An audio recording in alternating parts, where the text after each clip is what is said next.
लाडकी बहीण योजना 3,000 रुपये अकाउंटला आणखी पण आलेले नाहीत. फॉर्म भरून बरेच दिवस झालेत. आमचं आधार कार्ड बँकेला लिंक आहे.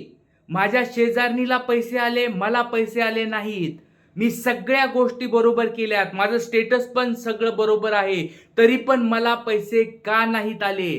तर लाडक्या बहिणींनो, तुमच्यासाठी हा व्हिडिओ आहे. प्रत्येक प्रश्नाचं उत्तर तुम्हाला देणार आहे. तुम्हाला काय प्रश्न आहे मला कमेंट बॉक्समध्ये विचारायचं आहे आणि तुम्ही कोणत्या जिल्ह्यातले आहेत ते मला कमेंट बॉक्समध्ये सांगायचे. प्रत्येक प्रश्नाचं उत्तर तुम्हाला देणार आहे. बघा, सगळ्यात पहिली गोष्ट, 3,000 रुपये तुमच्या अकाउंटला मिळालेत का?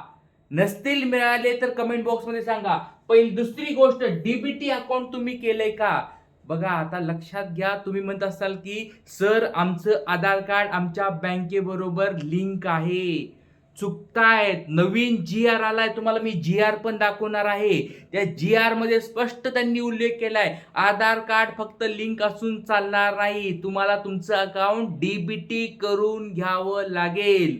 जर तुम्ही फॉर्म भरून खूप दिवस झालाय, अप्रूव्ह झालाय, तरी पण तुम्हाला पैसे आले नसतील तर हे एकमेव कारण आहे, तुम्हाला डीबीटी अकाउंट नाहीये. आधार कार्ड बँकेला लिंक असणं म्हणजे त्याला डीबीटी अकाउंट म्हणता येणार नाही. कारण की ज्यावेळेस तुम्ही तुमचं अकाउंट उघडतात त्यावेळेस तुम्ही त्याला आधार कार्ड जोडलेलं असतं आणि लिंक झालेलं असतं. याचा अर्थ असा नाही की ते अकाउंट डीबीटी झालेलं आहे.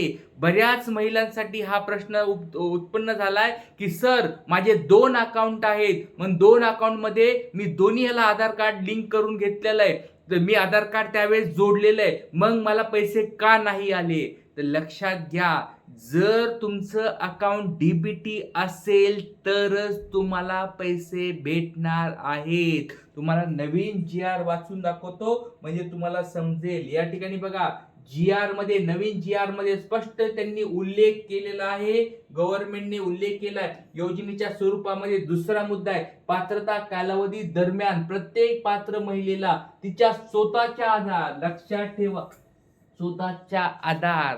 आता बऱ्याच महिलांनी काय केलंय, प्रॉब्लेम काय केलाय, आधार कार्डला पतीचं या ठिकाणी बँक नंबर जोडलाय, कुणी कुणी काय केलंय या ठिकाणी भावाचा बँक नंबर जोडलाय, कुणी कुणी वडिलाचा बँक नंबर जोडलाय. चालणार नाही. स्पष्ट शब्दात त्यांनी सांगितलंय, स्वतःचं आधार कार्ड लिंक असेल आणि त्याचबरोबर थेट लाभ हस्तांतरण म्हणजे काय, डायरेक्ट बेनिफिट ट्रान्सफर, डीबीटी तुमचं अकाउंट असेल तरच तुम्हाला 1,500 रुपये किंवा हा पहिला हप्ता जो होता 3,000चा तो तुम्हाला भेटणार आहे.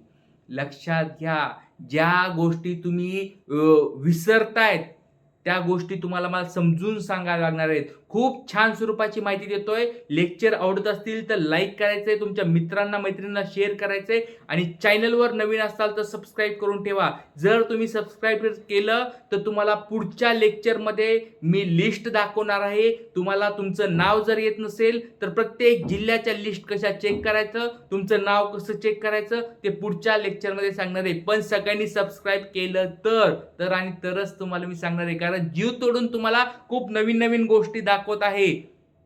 तर सर्वांनी व्यवस्थित समजून घ्या. तुम्हाला 3,000 रुपये जर येत नसतील अकाउंटला तर ह्या चुका झाल्या असतील, त्या चुका दुरुस्त करा. दुसरी चूक बऱ्याच महिलांनी केलेली आहे की सर आम्ही 2 अकाउंट आहेत आमचे, 2 अकाउंट असताना पण आम्हाला पैसे आले नाहीत. तर त्याचं एकमेव कारण आहे, तुम्ही तुमचं डीबीटी अकाउंट एका पण अकाउंटला केलेलं नाही. आता तुम्ही म्हणत असाल की सर हे डीबीटी अकाउंट करायचं कसं, ते चेक कसं करायचं? मागे भरपूर साऱ्या व्हिडिओमध्ये मी सांगितलंय डीबीटी अकाउंट आधार कार्डवर जाऊन कसं चेक करायचंय. आणि तुम्हाला ते समजत नसेल, लाडक्या बहिणींनो, तुम्हाला ते समजत नसेल की कसं व्हॉट्सअप मोबाईलवर जाऊन चेक करायचे, तुम्हाला फक्त एक काम करायचंय, तुमची बँक जी आहे, तुमच्या नावावर जे खातं आहे त्या बँकेमध्ये जायचंय आणि त्यांना सांगायचंय आम्हाला आमचं अकाउंट आधार कार्डला लिंक करायचंय आणि ते डीबीटी बनवायचंय. हे डीबीटी हा शब्द त्यांना वापरा, किंवा डीबीटी म्हणण्यापेक्षा तुम्हाला जर म्हणता आलं नाही डीबीटी, डीबीटी फक्त वाटलं तर या याचा स्क्रीनशॉट काढून घ्या. जर तुम्हाला समजत नसेल काय बोलायचं तर त्यांना हे फक्त स्क्रीनशॉट काढून त्यांना दाखवा की आम्हाला आमचं अकाउंट डीबीटी स्वरूपात बनवायचंय. मग डीबीटी स्वरूपात बनवण्यासाठी ते तुम्हाला काय करतील माहितीये का, तुमचे एक फॉर्म भरून घेतील किंवा ज्या प्रायव्हेट बँक असतात, ICICI असेल, HDFC असेल किंवा IDB असेल किंवा मोठ्या मोठ्या ज्या बँके आहेत त्या स्वतः एक 5 ते 10 मिनिटात तुम्हाला तिथं बसून तुमचं थंब एक्सप्रेशन वगैरे घेऊन सगळ्या गोष्टी करतील. किंवा ज्या म्हणजे ज्या गव्हर्नमेंटच्या बँक असतात, समजा SBI बँक असेल किंवा तुमच्या महाराष्ट्र ग्रामीण बँक असेल किंवा कोणत्या अशा ज्या बँके असतील तर ते तुमच्याकडून फॉर्म भरून घेतील. पण थोडेफार हालचाल करा, थोडेफार कष्ट घ्या.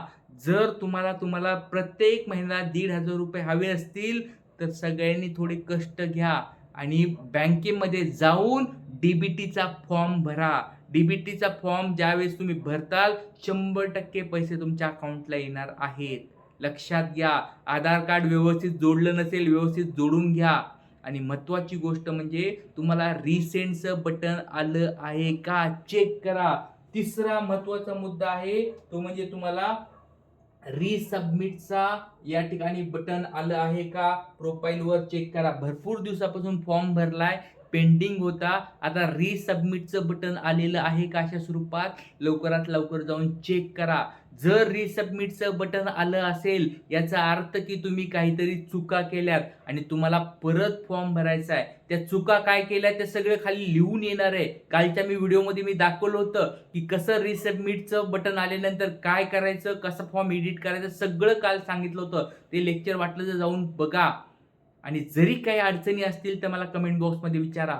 लक्षात ठेवा, तुम्ही जर अजून तुम्हाला काही अडचणी असतील, तुम्ही कोणत्या जिल्ह्यामध्ये आहात, तुम्हाला पैसे आले नसतील, तुमचं नाव बघा मला पाठवायचंय. मी प्रत्येक कमेंटवर या ठिकाणी बघत आहे, त्यांना रिप्लाय पण करत आहे बऱ्याच लोकांना आणि त्याच्यानुसार लेक्चर पण बनत आहे. बघा तुमचं नाव मला या ठिकाणी कमेंट बॉक्समध्ये सांगायचंय, नाव. दुसरी गोष्ट तुमचं जिल्हा मला सांगायचा आहे, या ठिकाणी जिल्हा तुम्हाला सांगायचा आहे. तिसरी गोष्ट मला सांगायची म्हणजे तुम्ही कधी फॉर्म भरलाय. आणि चौथी गोष्ट तुम्हाला अशा स्वरूपाचं रिसबमिटचं बटन आलेलं आहे का. जर ह्या गोष्टी आल्या असतील तर लवकरात लवकर मला कमेंट बॉक्समध्ये सांगा. तुमच्या प्रत्येक प्रश्नाचं मी उत्तर देणार आहे. आणि चॅनलवर नवीन असाल तर सबस्क्राईब करून ठेवा म्हणजे पुढचे व्हिडिओ तुम्हाला लवकरात लवकर पाहायला मिळतील. आज आपण इथेच थांबूया. पुढच्या लेक्चरमध्ये भेटूया ज्याच्यामध्ये मी जिल्ह्यानुसार तुम्हाला याद्या दाखवणार आहे. तिथे भेटूया. जय हिंद, जय महाराष्ट्र.